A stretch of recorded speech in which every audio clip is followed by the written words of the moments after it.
जय हिंद साथी।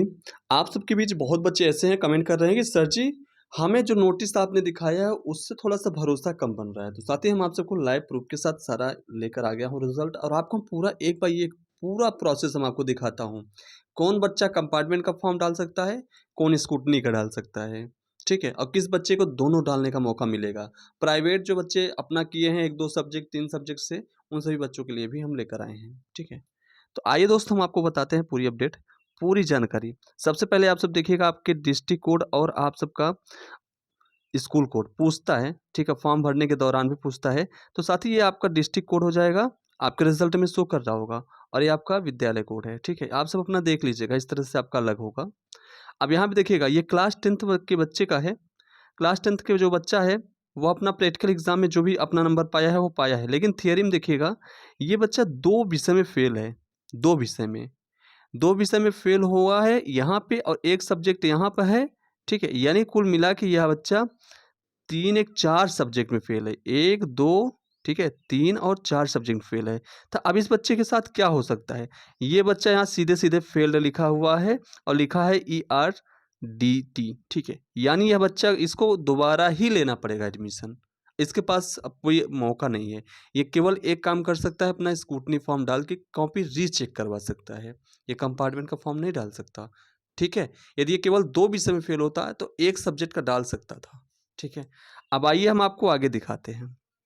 देखिए, अभी ये इस बच्चे का देखिए, इसका भी आपका देख सकते हैं स्कूल कोड है मतलब कि इस डिस्ट्रिक्ट का है, ये स्कूल का कोड है, ठीक है? अब देखिए इस बच्चे का, यह बच्चा जो है आपका, ये भी 10th का ही है, ठीक है? अब इस बच्चे को देखिए, ये इस कितने सब्जेक्ट में फ़ेल है? तो 2 सब्जेक्ट में फ़ेल है, ठीक है? 2 सब्जेक्ट में फ़ेल होने के नाते इसको देखिए, अब इसको कंपार्टमेंट का फॉर्म डालने का मौका मिलेगा, लेकिन एक ही विषय में मिलेगा, ध्यान दीजिएगा। आपको बता दूँ, एक ही विषय में मिलेगा। ऐसा नहीं है कि ये 2 विषय में डाल सकता है, नहीं, सिर्फ़ और सिर्फ़ एक विषय में डाल सकता है, एक विषय का अपना स्क्रूटनी करा सकता है और अपना पास हो जाएगा। अब यहाँ देखिएगा ये नेक्स्ट बच्चे का है, ये डिस्ट्रिक्ट कोड है, ये विद्यालय का है, ठीक है? अब इस बच्चे का देखिए, आपको हम दिखाते हैं। अब यहाँ पे यह बच्चा केवल एक सब्जेक्ट में फ़ेल है, ठीक है? एफ लिखा हुआ है। अपना प्रैक्टिकल एग्ज़ाम में पास है लेकिन अपना जो थियरी वाला है उसमें फ़ेल है। तो अब इसके साथ क्या हुआ है? ज़रा देखिएगा। इसके साथ बाकी सब सब्जेक्ट सही है। अब इसके साथ बच्चों ये तो अपना कंपार्टमेंट बिल्कुल डाल सकता है।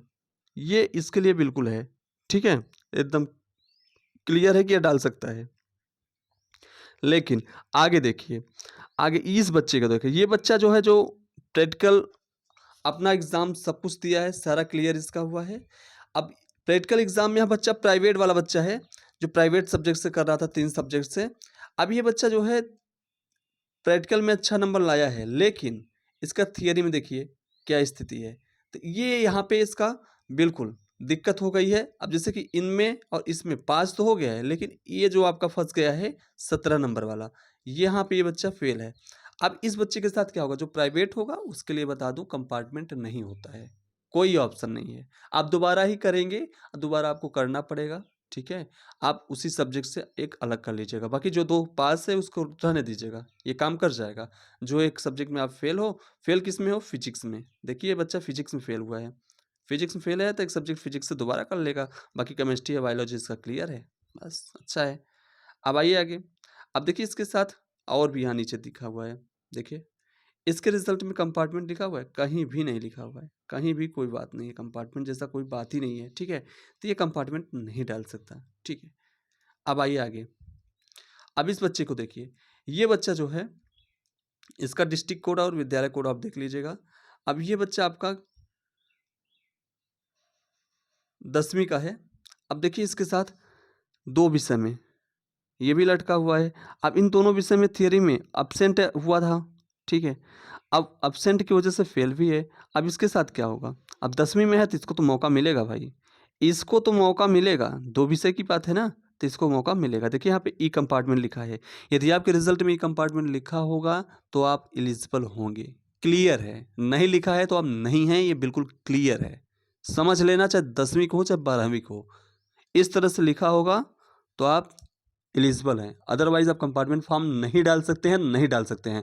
चाहे गूगल पे सर्च कर लो, चाहे जहाँ सर्च कर लो, कोई मौका नहीं मिलेगा। आपको गलत इन्फॉर्मेशन इस चैनल से बिल्कुल आपको नहीं दिया जाएगा, किसी भी तरह से। तो आप सब किसी के बहकावे में या किसी के कहने में मत आइए। गलत वेबसाइट पे जाके बिल्कुल विज़िट मत करिए, ठीक है? तरह-तरह का जो ज्ञान दिए हैं, उस पे फालतू के सारे ज्ञान हैं, ठीक है? गलत वहाँ पे इन्फॉर्मेशन दिया गया है। आएगा आपका नोटिस, मैंने आपको नोटिस भी दिखाया है। यहाँ पे आपको ऑथेंटिक सही एकदम सटीक बता भी रहा हूँ। तो दोस्तों ये आपके लिए इन्फॉर्मेशन जो था एकदम बिल्कुल ऑथेंटिक था, मैंने आपको बताया। कैसा लगा कमेंट बॉक्स में कमेंट करिएगा। कोई और डाउट है तो आप पूछ सकते हैं। बाकी अपने रिज़ल्ट संबंधित डायरेक्ट आप पूछना चाहते हैं तो रिज़ल्ट का अपना आपके इसी डिस्क्रिप्शन में, इसी वीडियो के डिस्क्रिप्शन में व्हाट्सएप नंबर दिया है, उस पे रिज़ल्ट भेज के और अपना आराम से आप उसका डिटेल पूरा पूछ सकते हैं। पूरा उसको देख के हम पूरा इन्फॉर्मेशन उसका जो भी है, क्या कर सकते हो, क्या नहीं कर सकते हो, सब कुछ बताएँगे। अब बता दें स्क्रूटनी के लिए तो साथ ही स्क्रूटनी आप सब डाल सकते हो, चाहे 1 विषय में फेल हो, चाहे 2 विषय में, चाहे 3 विषय में, चाहे 4 विषय में, ठीक है?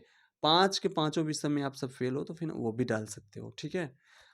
10वीं वाले 5 विषय में और 12वीं वाले अपना 4 सब्जेक्ट में डाल सकते हैं स्कूटनी का फॉर्म। तो दोस्तों यही इन्फॉर्मेशन थी आपको देना था। चैनल पे नए होंगे चैनल सब्सक्राइब कर लीजिएगा, बेल आइकन को प्रेस कर लीजिएगा जिससे हर एक वीडियो का नोटिफ़िकेशन आप तक समय से पहुँचता रहे। बाकी कंपार्टमेंट का फॉर्म जल्द ही आने वाला है, हम आपको उसको अपडेट देते रहेंगे। जय हिंद साथी, जय भारत, वंदे मातरम, भारत माता की जय।